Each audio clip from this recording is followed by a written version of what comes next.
দেখে শয়তানকে চালান দিই, কত কুফরি কালাম বলে শয়তান করে, বাড়ি মুক্ত করে, বাড়ি বাঁধ দেয়, কি করে না করে এগুলোর দরকার নাই। ও মুসলমান, আপনার বাড়িকে হেফাজত করার দায়িত্ব আপনার। আপনি বিসমিল্লাহ বলে সালাম দিয়ে ঢুকবেন, ওই বাড়িতে কোনোদিন শয়তান আসবে না, আসবে না, আসবে না। বিশ্বনবী করেছেন হাদিসের মধ্যে ঘোষণা। আল্লাহু আকবার। আমার ভাইরা, আর একটা কথা বলে আলোচনা শেষ করবো, সেটি হলো আমাদের অনেকের ছেলে মেয়ে গাঞ্জাখোর হয়ে গেছে, বাপ মার কথা শোনা। আজকে বের হয়ে আসবো, আসর পরে বের হবো, একটা এই কাজে ছিলাম, এক বৃদ্ধা মহিলা আমার জন্য দাঁড়িয়ে আছে, হুজুর হুজুর হুজুর শোনেন শোনেন শোনেন একটু, আমার ছেলেটা কথা শোনে না, বাপ মাকে ভাত দেয় না, মায়ের গায়ে দেয়, কি করবো হুজুর, একটি তাবিজ টাবিজ পানি পড়া কি দিতে পারবেন আমার ছেলেটাকে ভালো করার জন্য? এমন অবস্থা অনেকের আছে না নাই? যারা বলেন আছে না নাই? ছেলেটা নামাজ পড়ে না, সংসারে খাবে না, দিন রাত গাঁজা খাই, মদ খাই, ঘুরে বেড়াই, আর এখন এই যে আসল গাঁজা সেটা একটা। আগে তো আমরা ছোটবেলায় এই ডান্টা ফুটি বেল বিক্রি দিলে খেলে বেড়াইতাম, এখনকার ছেলেগুলো ঠেলতেও জানে না। এই আহাম্মক কুড়া ছেলেগুলা বাগানে বসে, পাঁচতলায় বসে, তালতলায় বসে খালি চালাই চালাই চালাই। ধরে বলুন করবো কিনা? মুসলমান, বাপ মাকে চোখের পানি ছেড়েছে, আমার ছেলেটা বাপাটা হয়ে গেল, মানব শ্রেণী হয়ে গেল, আমার ছেলেটা আমার ভাত খেয়ে আল্লাহর জমিন থাকে, আল্লাহ আইন গুরু হওয়ার জন্য এক কাপলা আলতায় রবে, ওই বাতিলের দলে গিয়া মাথায় কেন বলছে জালো।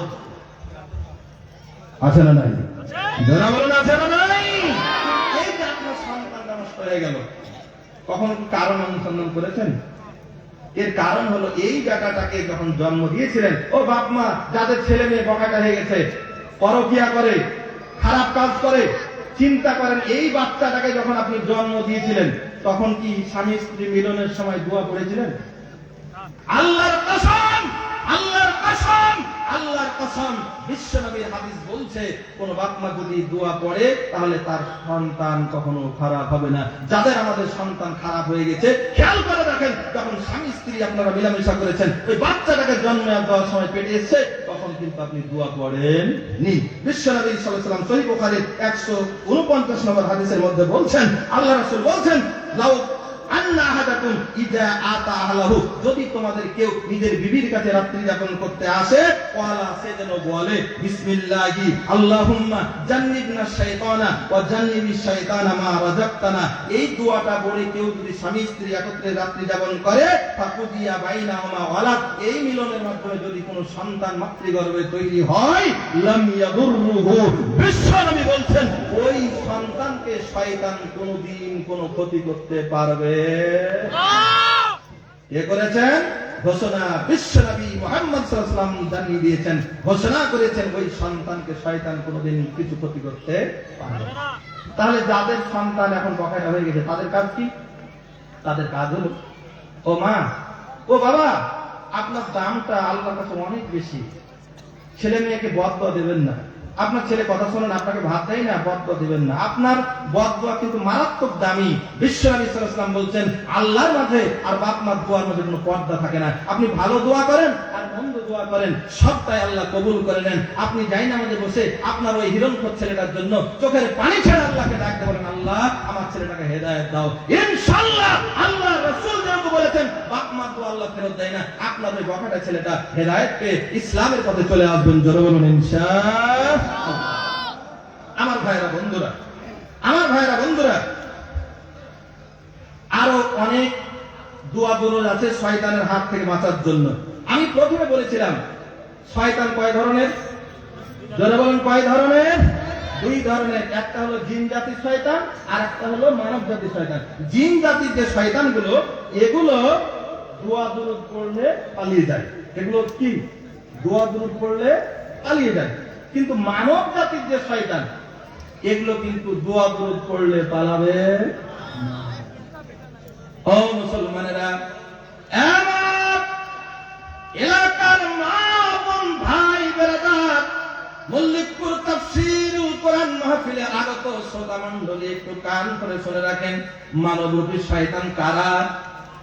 যারা কোরআনের কথা বললে, আপনি যদি বেশি জিকির আজকার করেন, আপনি যদি বেশি দোয়া দরুদ পড়েন, আপনি যদি বেশি আল্লাহ বিল্লাহ করেন, তাহলে এই মানবরূপী শয়তানরা আপনার দিকে খামচে আসবে, খামচে আসবে, আপনাকে নির্যাতন করবে, আপনাকে জুলুম করবে, আপনাকে আপনার ভূখণ্ড থেকে আপনার বাড়িতে থাকতে দেবে না, আপনার জমিন থেকে উৎখাত করতে চাইবে, তাড়িয়ে দিতে চাইবে, এমন কুলাঙ্গারের দেখা আমরা পাই কিনা? যত ইসলাম পালন করবেন আপনাকে জঙ্গি বলবে, আপনাকে রাজাকার বলবে, আপনাকে মৌলবাদী বলবে, আপনাকে নানা ধরনের ট্যাগ দিয়ে আপনাকে এই মানবরূপী শয়তানগুলো অস্থির করে তুলবে। এদের থেকে বাঁচার উপায় কি? না, আপনার পথ শুনবো না, আমি আমার আল্লাহ রজ করতে এসেছি। আমার আল্লাহ তাআলা কি বলছেন, কিভাবে মানবরূপী শয়তানগুলোকে তাড়াবেন? সূরা নিসা ৭৬ নম্বর আয়াত। কত নম্বর আয়াত? আমি আগে বলেছি বাজারে গিয়ে দুর্নাম করবেন না, আমি কোরআন দিয়ে কথা বলছি। মানবরূপী শয়তানগুলোকে তাড়ানোর আমল হলো সূরা নিসা ৭৬ নম্বর আয়াত। আমার আল্লাহ রাব্বুল আলামিন আমলটা বলছেন, আল্লাযীনা আমানু ইউকাতিলুনা ফী সাবিলিল্লাহ ওয়াল্লাযীনা কাফারু ইউকাতিলুনা ফী সাবিলিত তাগুত ফাকাতিলু আউলিয়া আশ-শাইতান ইন্না কাইদাশ-শাইতানি কানা দাঈফা। আল্লাহু আকবার বলেন। আমার আল্লাহ আমল বলে দিচ্ছেন, যারা ঈমানদার তারা লড়াই করে, চেষ্টা করে, সংগ্রাম করে আল্লাহর পথে। ওয়াল্লাযীনা কাফারু, আর যারা কাফের তারা লড়াই করে, সংগ্রাম করে তাগুতের পথে, শয়তানের পথে। আল্লাহ এবার আমল বলছেন, ফাকাতিলু আউলিয়া শাইতান। হে মুসলমানেরা, হে ঈমানদারেরা, তোমরা শয়তানের বন্ধুদের সাথে তোমরা লড়াই করো। ঘোষণা কার? জোরে বলুন কার? আরো জোরে বলুন কার? আল্লাহ। এখন বলবেন এই হুজুর তো এখন এই রাজনীতির জঙ্গির কথা বলতে শুরু করেছেন। আপনি যদি আমাকে জঙ্গি বলেন তাহলে জঙ্গি বলতে হবে আল্লাহকে। পারবেন? আল্লাহ বলছেন ফাকাতিলু আউলিয়া শাইতান। এই মুসলমানরা শয়তানের বন্ধুদের সাথে লড়াই করো।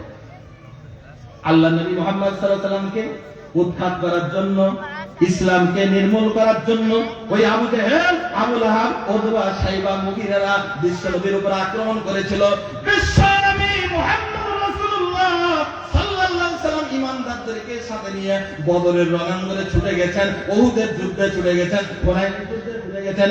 এইভাবে আল্লাহর নবী মুহাম্মদ রাসূলুল্লাহ সাল্লাল্লাহু আলাইহি ওয়াসাল্লাম নিজে ২৭টা ধর্মযুদ্ধে অংশগ্রহণ করে মানবরূপী শয়তানদেরকে আল্লাহর জমিন থেকে বিতাড়িত করেছেন। জোরে বলুন কথা ঠিক কিনা? আরো জোরে বলুন কথা ঠিক কিনা?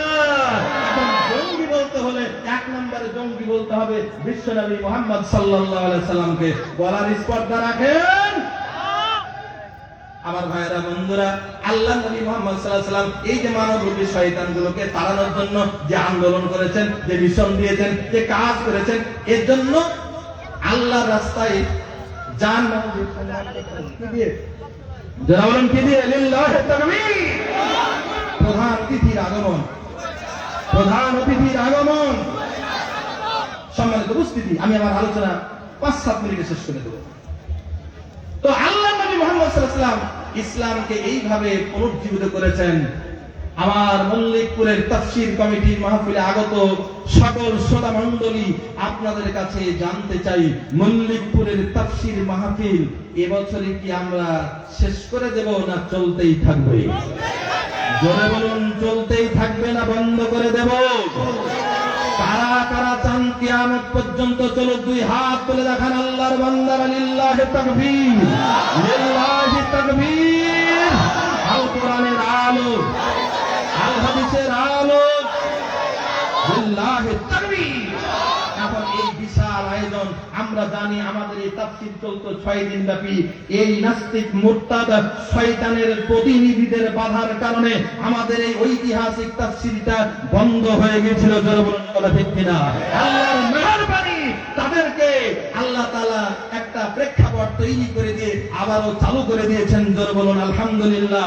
আমরা চাই আগামী বছর থেকে আবারও 6 দিন ব্যাপী ঐতিহাসিক তাফসীর চালু হোক। জোরে বলুন চান কি চান না? জোরে বলুন চান কি চান না? যদি চাইতেই হয় তাহলে এ পথে আমাদের কিছু ব্যয় করা দরকার আছে না নাই? আল্লাহ রাব্বুল আলামিন বলেন, আতুজাহিদুনা ফি সাবিলিল্লাহি আমওয়ালিকুম ওয়া আনফুসিকুম, জান এবং মাল দিয়ে ইসলামের খেদমত করতে হবে। রাজি আছেন তো বন্ধুরা? কারা কারা রাজি আছেন? আবারও দুই হাত তুলে দেখায় আল্লাহর বান্দা, লিল্লাহি তাকবীর। আল্লাহ কবুল করুন, আমিন। জান দেওয়ার আগে, মাঠে সংগ্রামে নামার আগে মাল দিয়ে আজকে আমরা প্রমাণ করে দেব, আমরা মল্লিকপুর এলাকাবাসী, নাচনের সন্তান, আমরা মল্লিকপুর মাহফিলকে হতে চালাতেই থাকবো, বন্ধ হতে দেব না। যা টাকা লাগবে তাই দেব। জোরে বলুন ইনশাআল্লাহ। সুবহানাল্লাহ। আমার ছাত্র, শেহস্কর ছাত্র মাওলানা ইনামুল হক সর্বপ্রথম এই তাফসীর মাহফিলে 1000 টাকা নগদ দিয়েছেন। জোরে বলুন মারহাবা।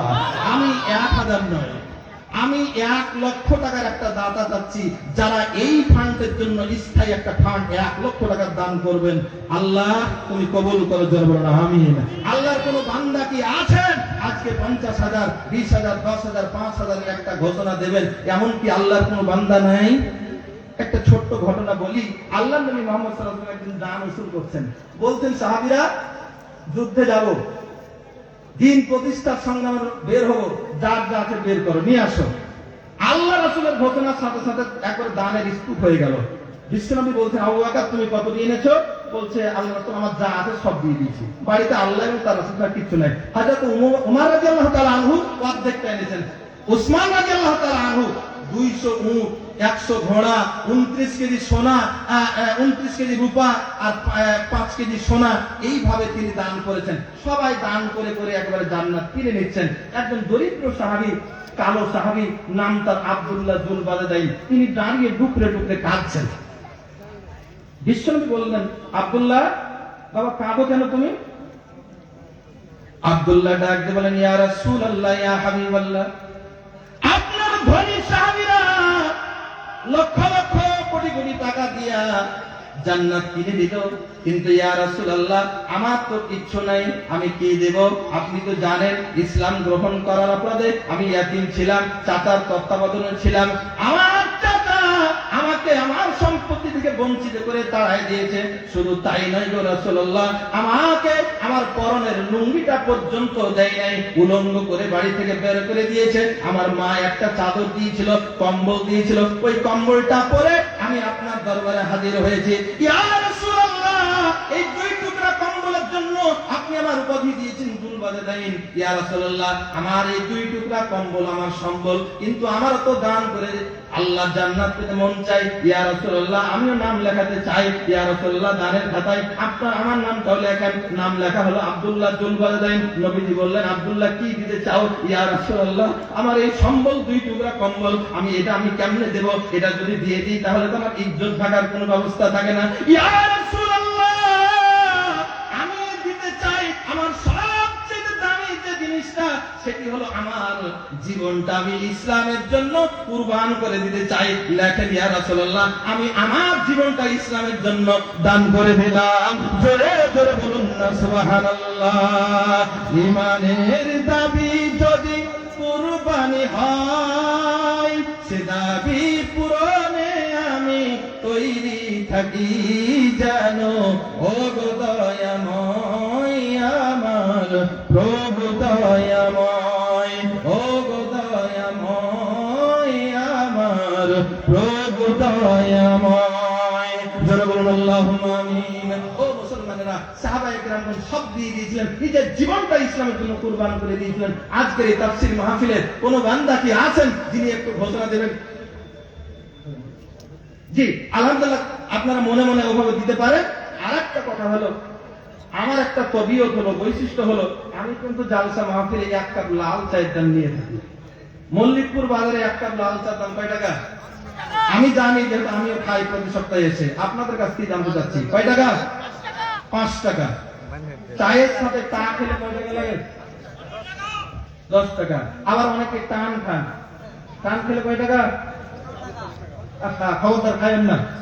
আবার অনেকেই খান পান, চা টা টান পান, আমরা দই খাই, 20 টাকা বিল করি, 40 টাকা বিল করি। সাথে যদি একজন বন্ধু থাকে তাহলে আর ডবল হয়ে যায়, আর বন্ধুর সাথে যদি বান্ধবী থাকে তাহলে যুবক এবং ঘোষমোটা। খাও, জান তুমি খাও, আমার খায় কান্না খাইয়ে দেয়। আমার ভাইরা বন্ধুরা, প্রধান বক্তা চলে আসবেন, প্রধান অতিথি কথা বলবেন। আপনাদের কাছে একটা হাত তুলে দেখতে চাই।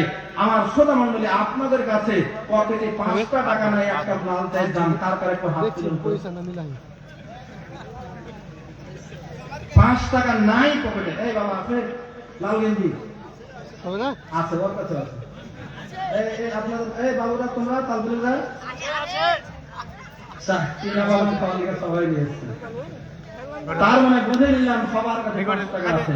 আল্লাহর রাস্তে আমি এবার আপনাদেরকে বলতে চাই, 1 কাপ লাল চা কালকে কম খাবেন, 1 কাপ লাল চায়ের দাম কারা কারা দেবেন? আপনাদের কাছে এখন চাদর যাবে, মা বোনদের কাছে চাদর যাবে। আল্লাহর রাস্তে পকেটে হাত ভরেন, কমপক্ষে 1 কাপ লাল চায়ের দাম 5 টাকা। আর বেস্তাররা হাত দেন, বেশির কোনো সীমা নাই। আল্লাহর রাস্তে হাত ভরেন, যা পারবেন দিয়ে দেন, খবরদার আবার বিড়ি সিগারেট দিয়েন না, যা পাবেন দিবেন। আল্লাহর রাস্তে একটু তাকবীর দেন, লিল্লাহি তাকবীর, লিল্লাহি তাকবীর। চাদর ছেড়ে দেন, মা বোনদের কাছে চাদর দেন, আর কালেমা পড়েন। মল্লিক করে নাসিরুল 500 টাকা দিয়েছেন, দোয়া চেয়েছেন। আল্লাহ নাসিরুলের দান মঞ্জুর করো। নাসির মানে সাহায্যকারী। আল্লাহ তোমার বান্দা নাসির, তিনি সাহায্য করেছেন, আল্লাহ তুমি তাকে সাহায্য করো। আল্লাহুম্মা আকসির মালাহু ওয়া ওয়ালাদাহু ওয়া বারিক লাহু ফীমা লিল্লাহি তাকবীর, জোরে লিল্লাহি তাকবীর। ফতেপুরের টুলু বিশ্বাস, জোরে বলুন মারহাবা। 10,000 টাকা দান, জোরে বলুন আল্লাহু আকবার। আল্লাহ টুলু বিশ্বাসের দান কবুল করো। রাসূলের ভাষা একটা দোয়া পড়েন। আল্লাহ রাসূলের কাছে কেউ দোয়া চাইলে দোয়া করতেন একটা, আল্লাহুম্মা পড়েন সবাই, আল্লাহুম্মা আকসির মালাহু ওয়া ওয়ালাদাহু ওয়া বারিক লাহু ফীমা আ'তাইতা। এর মানে হলো আল্লাহ জনাব টুলু সাহেব তোমার কোরআনের জন্য 10,000 টাকা দিয়েছেন, আল্লাহ তুমি তার মালে বরকত দাও, সন্তান সন্ততিতে বরকত দাও। আল্লাহ যা দিয়েছো তুমি তাদের সব কিছুই বরকত দিয়ে দাও। জোরে বলুন আল্লাহুম্মা আমিন। আমিন আল্লাহ, আমিন আল্লাহ, আমিন আমিন। দানকারীর জন্য তুমি হয়ে যাও জামিন। আমার জীবন, আমার মরণ, আমার বান্দেগি ইয়া ইলাহি কবুল করো আমার বান্দেগি। আমার জীবন, আমার মরণ, আমার বান্দেগি। লা ইলাহা ইল্লাল্লাহ।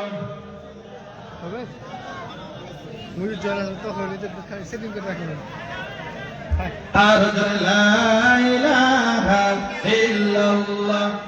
কারো পাশ দিয়ে যদি আদায়কারীরা যেতে না পারেন, আপনি ডেকে দিয়ে দিবেন, হাতে হাতে ধরিয়ে দিবেন। আল্লাহর রাস্তে আপনাদের কাছে চেয়েছি কোরআনের মাহফিলের জন্য কমপক্ষে 5 টাকা দেবেন। একজন বাচ্চাও বিরত থাকবে না। বাচ্চার বাবাও দিবেন, মাও দিবেন, পিতারা যদি থাকেন তাহলে বাচ্চাটার হাত দিয়ে দেওয়াবেন, কারণ তারা দানে উদ্বুদ্ধ হবে। জোরে বলুন ইনশাআল্লাহ। আমার ভাইয়েরা বন্ধুরা, জনাব টুলু সাহেব 10,000 দিয়েছিলেন। টুলু সাহেবের কি যোগ্য সঙ্গী একজনও নাই যিনি আরেকটি দিয়ে 10,000 দিয়ে বলবেন হুজুর? ফতেপুরের রাজিকুলের মা 500 টাকা দান।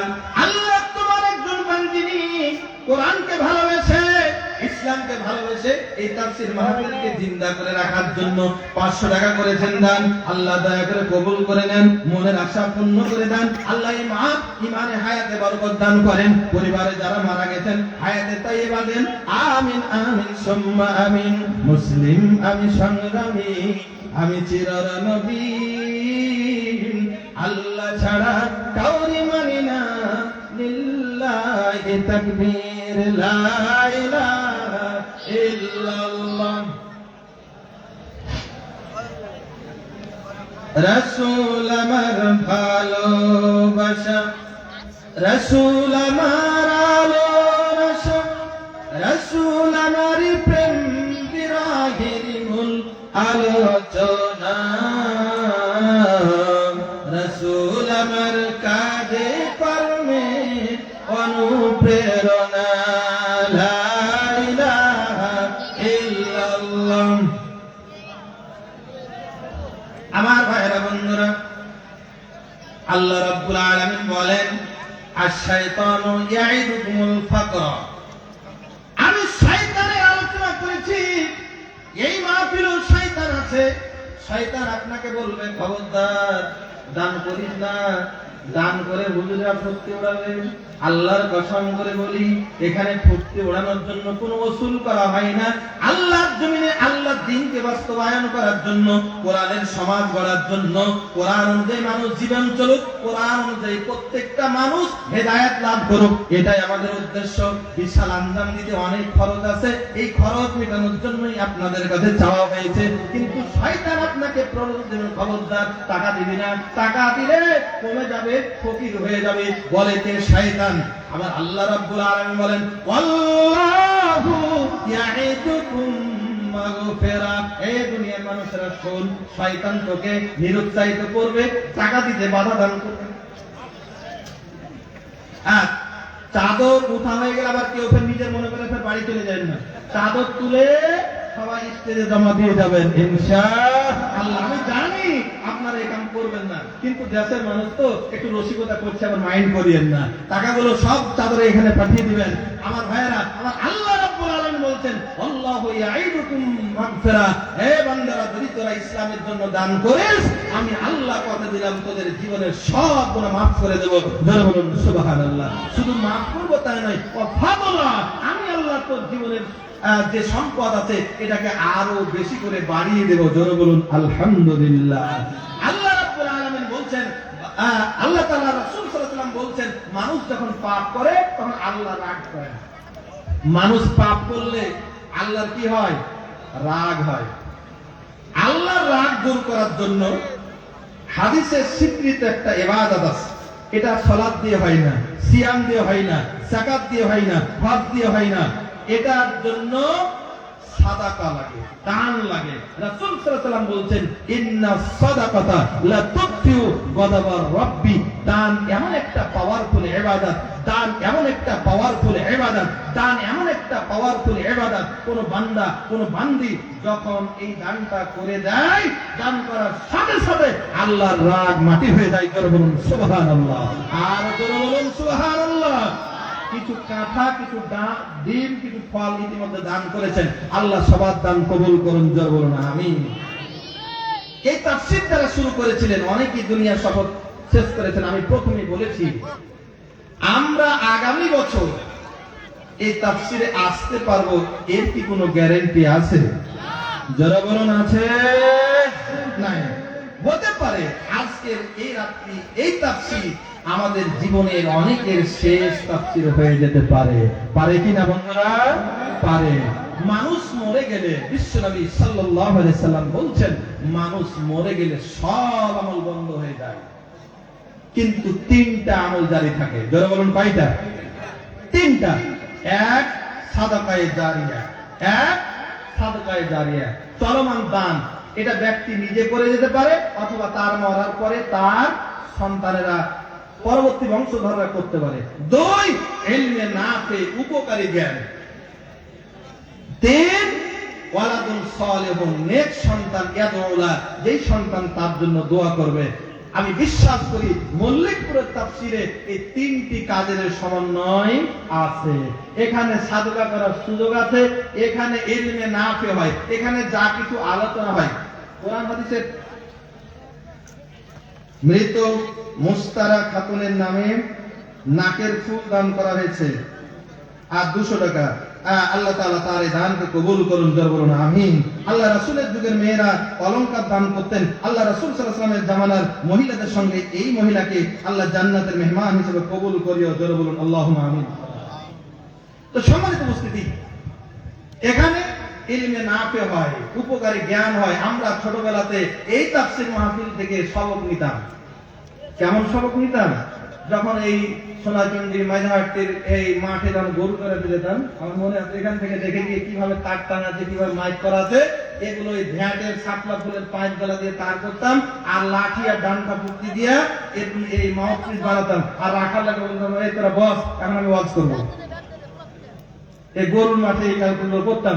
আল্লাহর মেহেরবানি ওই ছোটবেলার এই তাফসীর মাহফিলের খেয়ালগুলো হয়তো আল্লাহ কবুল করেছিলেন বলে আজকে আপনাদের মাঝে দুটো টাটাফোটা কিছু কথা বলার আল্লাহ তৌফিক দিয়েছেন।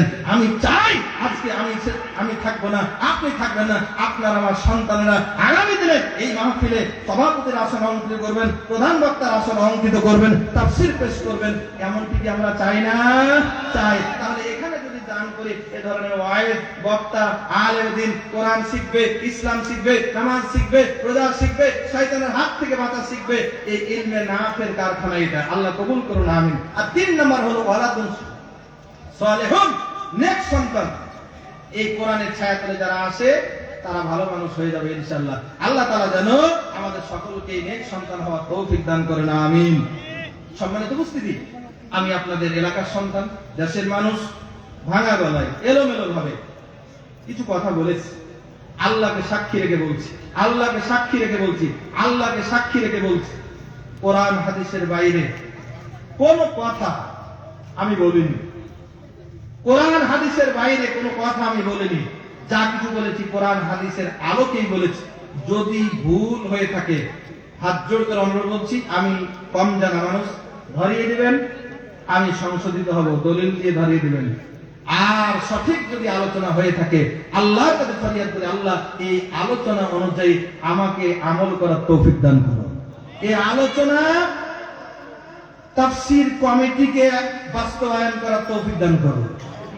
এই আলোচনা যারা লাইটিং মাইকিং করেছেন এই ভাইদেরকে আল্লাহ কবুল করুন।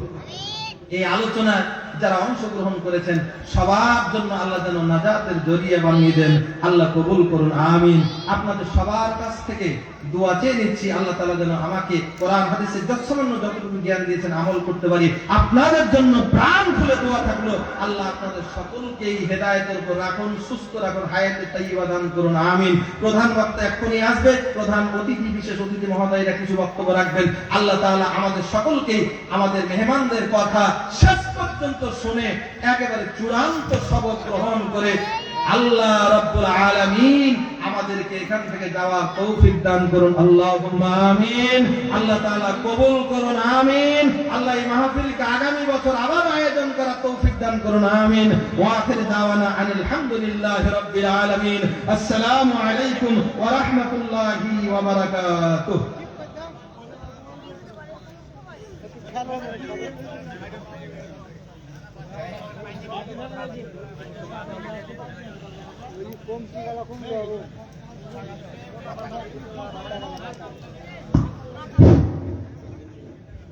আলহামদুলিল্লাহ, ধন্যবাদ, মোবারকবাদ জানাচ্ছি আমাদের অত্র এলাকার কৃতি সন্তান জনাব মাওলানা ইসহাক বিন আব্দুল গফুর ভাইকে।